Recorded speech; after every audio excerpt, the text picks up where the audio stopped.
கர்த்தருடைய பரிசுத்த நாமத்துக்கு ஸ்தோத்திரம் உண்டாவதாக. சங்கீத புஸ்தகத்தை நாம் வாசிச்சு கொண்டு இருக்கோம். ஒவ்வொரு சங்கீதத்திலையும் தாவீது ராஜா தன் தேவனாகிய கர்த்தரை நோக்கி சந்தோஷமா இருக்கும் போதும் துதிக்கிறாப்புல, சஞ்சலமான வழியில் போகும்போதும் கர்த்தரை நோக்கி பார்க்குறாப்புல. ஸோ அவர் சொல்கிறபடியே நான் கர்த்தரை எக்காலத்தில் ஸ்தோத்திரிப்பேன், அவர் துதி எப்பொழுதும் என் வாயில் இருக்கும் என்ற வார்த்தையை ப்ராக்டிக்கலாக அவர் அனுபவிச்சிருக்கார். இன்றைக்கு ஒரு சங்கீதம் 11. அதுக்கு முன்னதாக ஜெபிக்கலாம். தகப்பனே, வானத்திலும் பூமியிலும் சகல அதிகாரங்களை உடையராக இருக்கிறவர் நீர் தானப்பா. உம்முடைய வேதத்தை நாங்கள் கற்று எங்கள் அனுதின வாழ்க்கைக்கு பிரயோஜனமுள்ளவர்களாக நாங்கள் மாற, உமக்கு பிரியமாக நாங்கள் நடக்க கர்த்தர் எங்களுக்கு அனுகிரகம் பண்ணுங்கப்பா. உமது கண்கள் எங்கள் மேல் நோக்கமாக இருக்கட்டும் ஆண்டவரே. நீர் எங்களை வழி நடத்துவீராக. ஆசீர்வதிங்க. இயேசு கிறிஸ்துவின் நாமத்தினாலே வேண்டிக் கொள்கிறேன் நல்ல தகப்பனே, ஆமேன். எடுத்து வாசிங்க. இதில் 7 வசனங்கள் உண்டு. சங்கீதம் 11, 1-7. நான் கர்த்தரை நம்பியிருக்கிறேன், பின்ன ஏன் நீங்கள் என் ஆத்துமாவை நோக்கி பட்சியைப் போல உன் மலைக்கு பறந்து போ என்று சொல்லுகிறீர்கள்? இதோ துன்மார்க்கர் வில்லை வளைத்து செம்மையான இருதயத்தார் மேல் அந்தகாரத்தில் எய்யும்படி தங்கள் அம்புகளை நாணிலே தொடுக்கிறார்கள். அஸ்திபாரங்களும் நிர்மூலமாகிறதே, நீதிமான் என்ன செய்வான்? கர்த்தர் தம்முடைய பரிசுத்த ஆலயத்தில் இருக்கிறார். கர்த்தருடைய சிங்காசனம் பரலோகத்தில் இருக்கிறது. அவருடைய கண்கள் மனுபுத்திரரை பார்க்கிறது.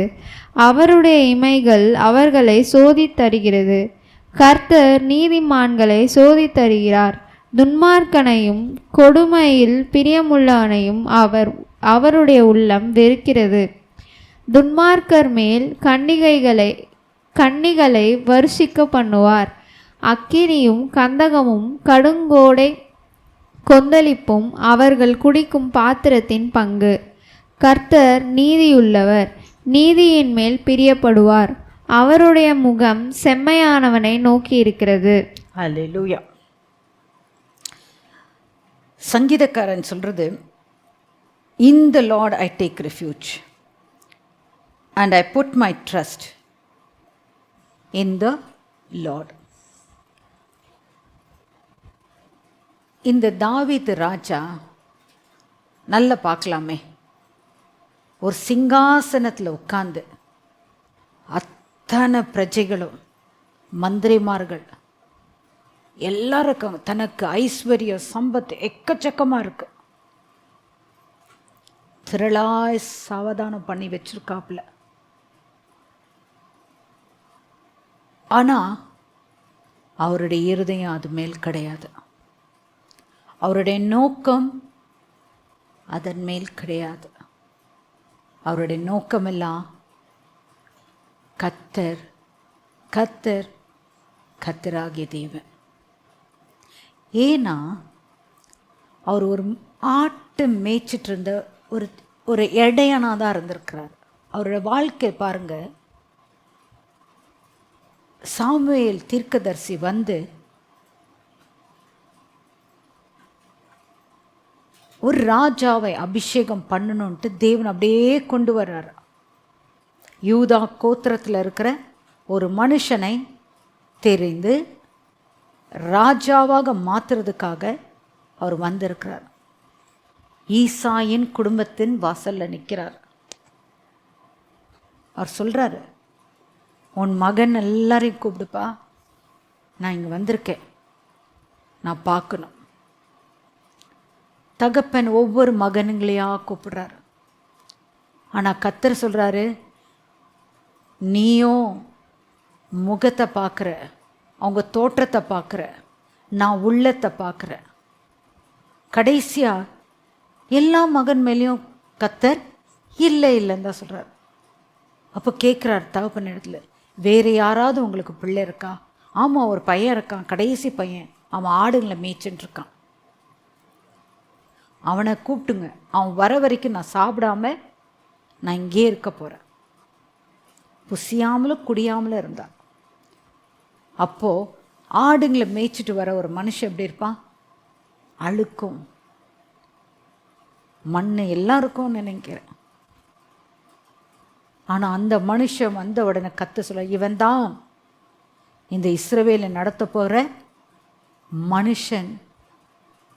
கத்தர் தாவீதை குறித்து சொல்லுகிற காரியம், என் இருதயத்துக்கு ஏற்றவன் என்றார் கத்தர். என்ன அவர் செய்தார்? கத்தருடைய ஹார்ட் த்ரோபாக மாறுவதற்கு என் இருதயத்துக்கு ஏற்றவன். இன்னைக்கு நீங்களும் நானும் இல்லை, நானும் நீங்களும் எப்படி இருக்கணும்? கத்தருடைய இருதயத்துக்கு ஏற்றவர்களாக நம்ம நடக்கிறோமா? ஏன்னா மனுஷனுக்கு என்ன தோணும்?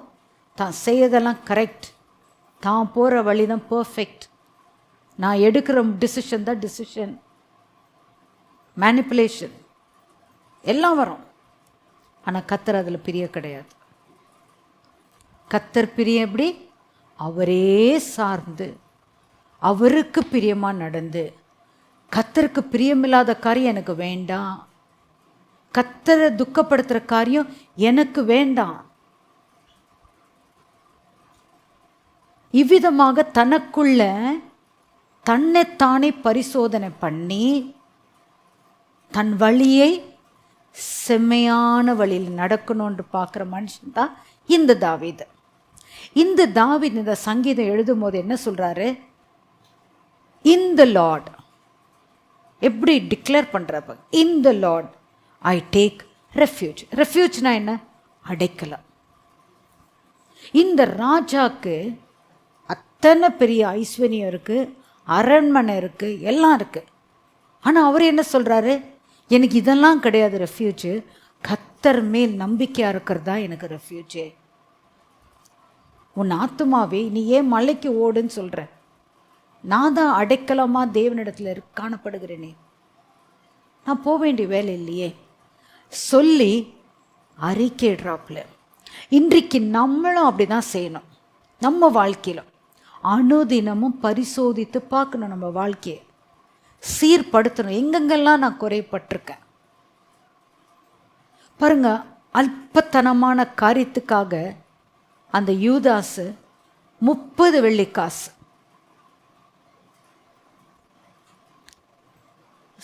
சர்வ வல்லமையுள்ள தேவனை மறுதளிச்சாப்புல.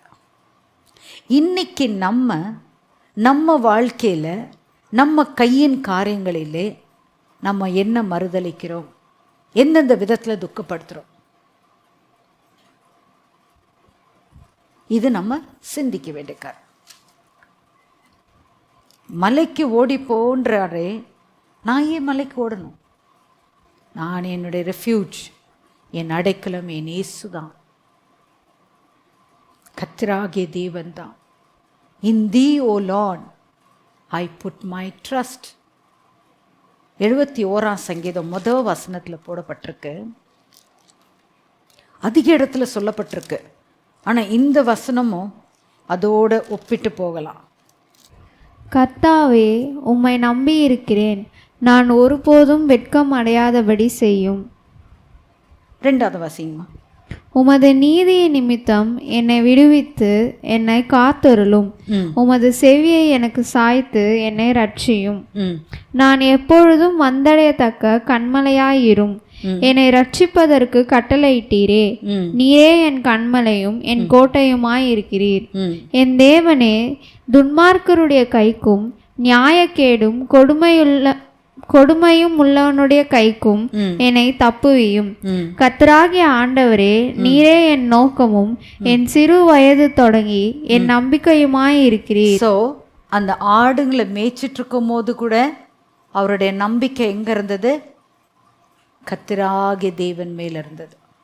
என் சிறு வயது முதல் என் நம்பிக்கை நீரே. இன்னொரு வார்த்தை எப்பவுமே நம்ம மனசில் வச்சுக்கணும். நமக்கு பலன் இருக்குது, நமக்கு திறமை இருக்குது, என்னால் முடியும் அப்படி எண்ணமே இருக்கக்கூடாது. நம்ம வாழ்க்கை எப்படி காணப்படணும்? என் நம்பிக்கை நீரே, என் நம்பிக்கை நீர் ஆண்டவரே, எனக்கு அடைக்கலம் நீங்கள் தான் ஆண்டவரே. கர்த்தரையே சார்ந்து போகிற வாழ்க்கை காணப்படும் போது கர்த்தர் பார்க்குறாரு, என் பிள்ளை என்ன தான் நம்புது. தான் சுய பலத்தில் நம்பலை, தன்னுடைய திறமையை நம்பலை, தனக்கு கொடுத்துருக்க இத்தனை ஐஸ்வர்யத்தை கொடுத்துருக்கிறேனே அதை கூட அது நம்பலை. என் நம்பிக்கை நீர்தானே ஆண்டவரேன்னு சொல்லிட்டு காணப்படும்போது பாருங்க, தேவன் சும்மா இருக்க மாட்டார், இன்னும் கிருபை தருவார்.